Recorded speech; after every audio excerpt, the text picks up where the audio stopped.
ভারত একটি মন্দির কেন্দ্রিক দেশ, তীর্থযাত্রীদের প্রাণকেন্দ্র। আর এই বাকেট লিস্টে আছে খাজুরাহো টেম্পল, যা বরাবরই কিছুটা কন্ট্রোভার্সিয়ালও বটে। তবে সে কথায় পরে যাব। তার আগে আমাদের আলোচ্য বিষয়গুলি হলো কলকাতা থেকে কিভাবে যাবেন, কোথায় থাকবেন, কিভাবে ঘুরবেন, আর এই বাজেট কত লাগবে। প্রথমে আসি ট্রেনের কথায়। হাওড়া থেকে আসতে হবে মধ্যপ্রদেশে সাতনা জংশনে। এর জন্য আছে দুটি ট্রেন। প্রথমটি শিপ্রা এক্সপ্রেস, যা সোম, বৃহস্পতি ও শনিবার চলে। দ্বিতীয়টি মুম্বাই CSMT মেল, প্রতিদিন চলে। সময় রাত্রি 11:35। আমরা বুক করেছিলাম শিপ্রা এক্সপ্রেস, যার সময় ছিল বিকাল 5:45 আর সাতনা পৌঁছালো সকাল 11টায়। স্টেশন থেকে বেরোতেই মিলবে শেয়ারিং অটো, যা বাস স্ট্যান্ডে যেতে যাত্রীপ্রতি 20 টাকা করে নেয়। এবার এখান থেকে ধরে নিতে হবে ছত্তরপুরগামী যে কোনো বাস, যা পান্না রিজার্ভ ফরেস্ট হয়ে যাবে ছত্তরপুরের দিকে। আপনারা চাইলে এই ট্যুরে পান্না টাইগার রিজার্ভও অ্যাড করে নিতে পারেন। খাজুরাহো যাওয়ার জন্য আপনাদের নামতে হবে বামিঠা বাস স্ট্যান্ডে। মাথা পিছু পড়বে 150 টাকা আর সময় লাগবে প্রায় 4.5 ঘন্টা। বামিঠা বাস স্ট্যান্ড থেকে রিজার্ভ টুকটুকি বা অটো করে যেতে হবে হোটেল পর্যন্ত। আমাদের ভাড়া পড়েছিল 150 টাকা। আমাদের পৌঁছতে পৌঁছতে বিকাল হয়ে গেছিল, তাই আমরা ট্যুর শুরু করলাম পরের দিন সকালে। প্রথমে মাথা পিছু 10 টাকা দিয়ে অটো করে গেলাম ওয়েস্টার্ন গ্রুপ টেম্পলের গেটে। অনলাইনে QR কোডে চার্জ 35 টাকা হলেও তা আমরা পেমেন্ট করতে পারলাম না, তাই বাইরে থেকে 40 টাকা মাথা পিছু চার্জ দিয়ে টিকিট করে নিলাম। ওয়েস্টার্ন গ্রুপ টেম্পল ঘুরতে আপনাদের মোটামুটি সময় লাগবে 1.5 ঘন্টা। এরপর আপনারা লাঞ্চ সেরে বেরিয়ে পড়ুন ইস্টার্ন গ্রুপ টেম্পল দেখতে। ইস্টার্ন গ্রুপের টেম্পলগুলোতে টুরিস্ট খুবই কম যাওয়ায় অটো অ্যাভেলেবেল কম, তাই প্রথমেই দরদাম করে নেব। আমরা যে টেম্পলগুলো ভিজিট করেছি তাতে টুকটুকিওয়ালা নিয়েছিল 150 টাকা। ওয়েস্টার্ন গ্রুপ টেম্পলের গেট থেকেই বেরিয়ে খোঁজ করুন মাতুঙ্গেশ্বর মহাদেব টেম্পল, যেখানে আপনি নর্থ ইন্ডিয়ার সর্বোচ্চ শিবলিঙ্গ দেখে নিতে পারবেন এবং এটি জীবন্ত শিবলিঙ্গ, যার ডিটেল আমি আগেই শর্ট ভিডিওতে বলেছি।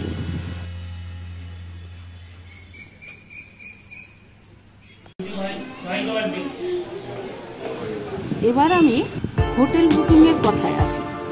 মেক মাই ট্রিপের মাধ্যমে নন এসি রুম বুক করি।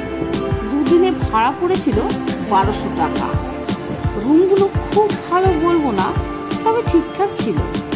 আমরা গুগল ম্যাপে ওয়েস্টার্ন গ্রুপের কাছাকাছি দেখে এখানে বুক করি।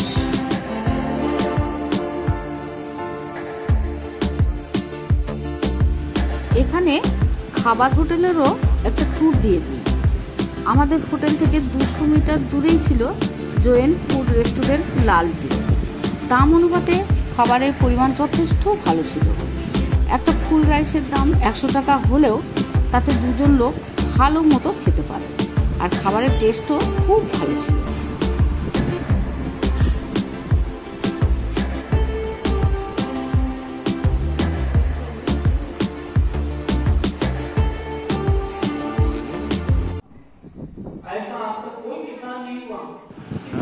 আমরা ইস্টার্ন গ্রুপ টেম্পলস ভ্রমণের আগে জানিয়ে রাখি এখানে কি কি দেখব।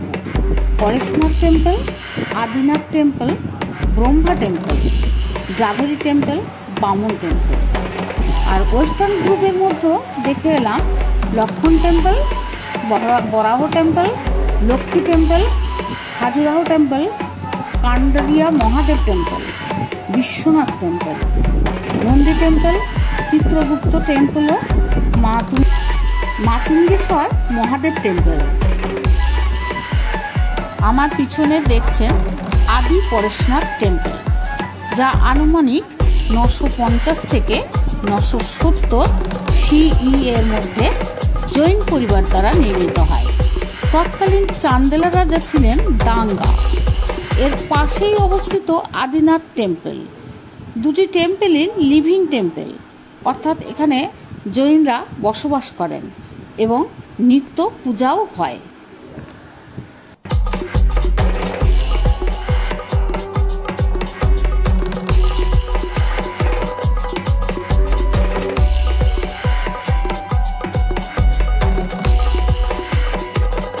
Khajuraho UNESCO world heritage site হিসাবে ঘোষিত হয় 1986 সালে।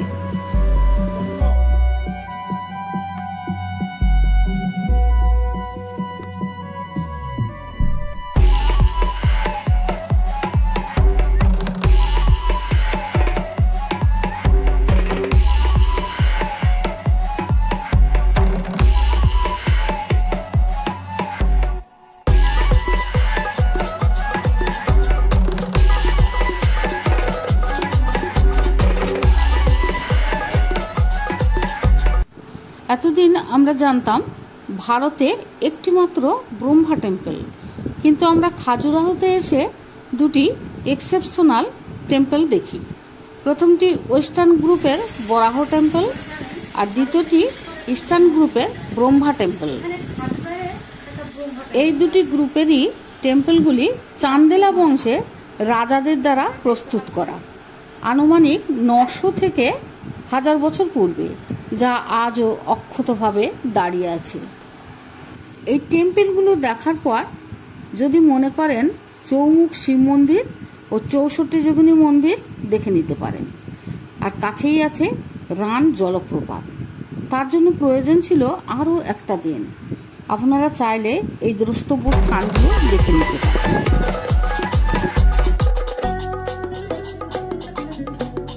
আমাদের দুজনের আনুমানিক মোট 10,000 মতো খরচ হয়েছে, যা ডিটেলসে লিখে দিলাম।